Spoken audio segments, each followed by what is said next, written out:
গুনাহ বেশি হইছে, মন খারাপ করো।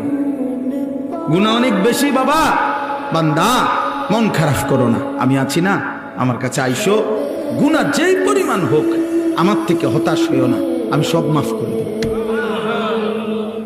এইটাই এই আয়াত। কুল, হে নবী আপনি বলেন, ইয়া ইবাদিয়াল্লাযীনা আসরাফু আলা আনফুসিহিম, হে আমার বান্দারা, তোমাদের যাদের জীবন গুনায় গুনায় পূর্ণ হয়ে গেছে, জীবনের উপরে জুলুম করে ফেলেছ, গুনার সীমা অতিক্রম করে ফেলেছ, সাগরের ঢেউর চাইতে গুনাহ বেশি, পাহাড়ের উচ্চতার চাইতে গুনাহ বেশি, আসমানের কাছে গুনাহ পৌঁছে গেছে। আল্লাহ বলেন, লা তাকনাতু মির রাহমাতিল্লাহ, আমি আল্লাহর রহমত থেকে নিরাশ হইও না। ইন্নাল্লাহা ইয়াগফিরুয যুনুবা জামিআ, নিশ্চয়ই তোমার আল্লাহ সব গুনাহ মাফ করে দিবে।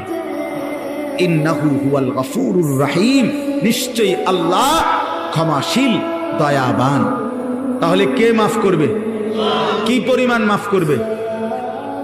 অর্ধেক, 80 ভাগ, কত ভাগ? 100 ভাগ, সব মাফ। আল্লাহ বলছে